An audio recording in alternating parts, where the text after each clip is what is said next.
Shri astro channel में सभी लोगों का बहुत स्वागत है। आज के वीडियो में मैं आप लोगों को बताऊंगी कि मैं कैसे भगवान से मिली और उनसे मेरी क्या बातचीत हुई। इसके लिए मैं आप लोगों के साथ अपने बचपन की एक बात को शेयर करूंगी। जब मैं बहुत छोटी सी थी तो मैंने अपनी मम्मी से पूछा था कि मैं आपको कैसे मिली।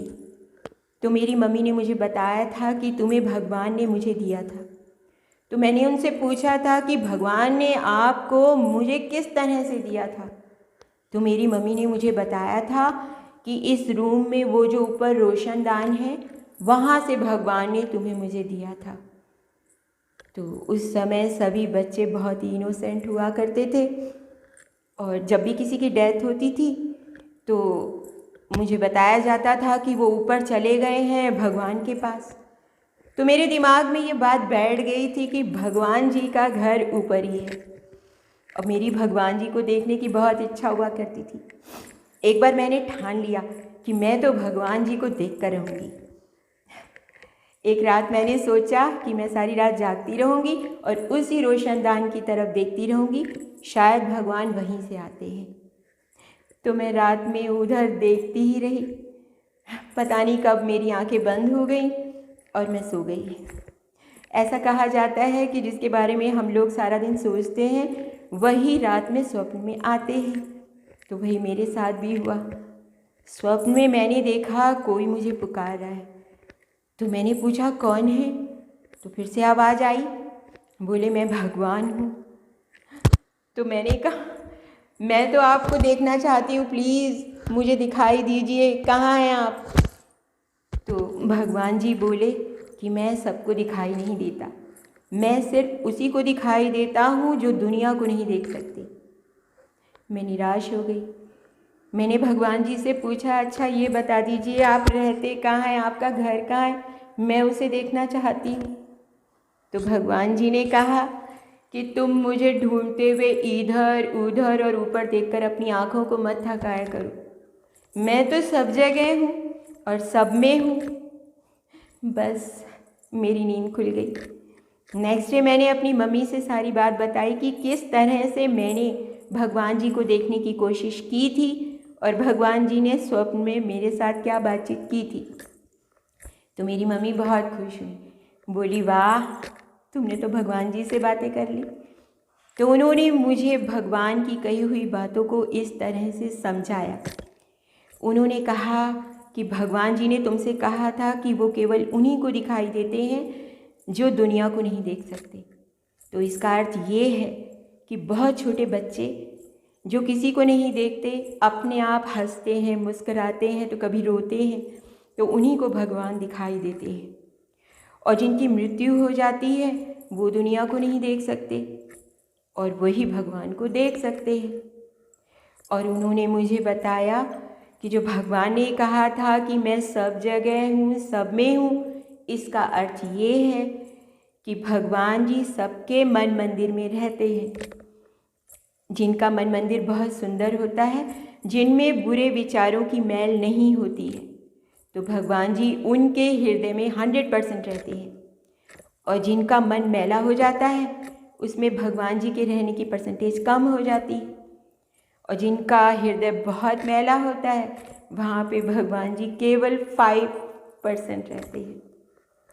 तो भगवान जी मेरे, आपके और सभी के हृदयों में रहते हैं। इसके लिए भगवान जी का बहुत बहुत शुक्रिया। बहुत शुक्रिया,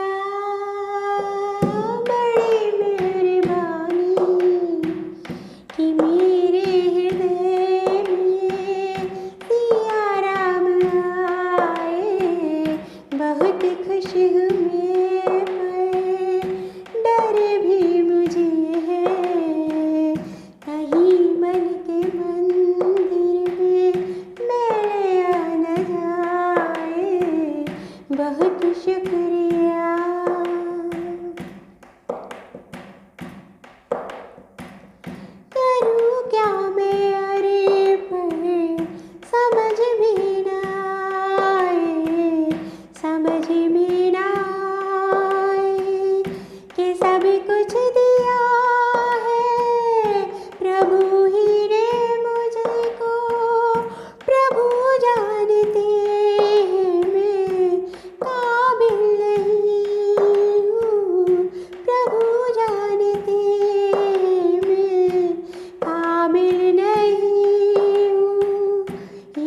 सोच करे वो चले ही न जाए। बहुत शुक्रिया, बड़ी मेहरबानी कि मेरे हृदय में सिया राम आए। बहुत खुश हूँ मैं पर डर भी मुझे है, कहीं मन के मंदिर में मैल आ न जाए। बहुत शुक्रिया।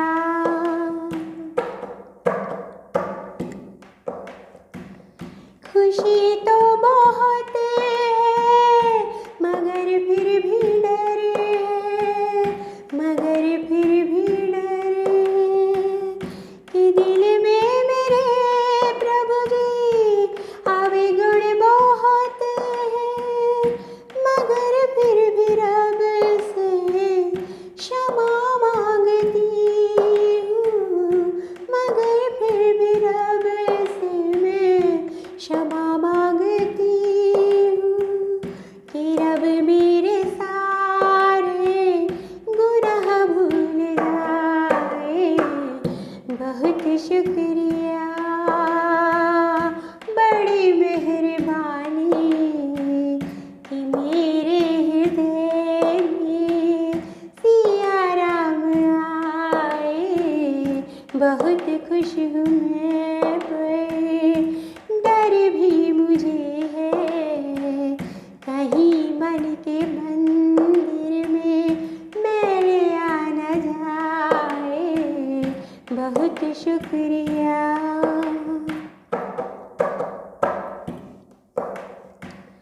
मुझे डर है मुझे में गुरूर आ न जाए।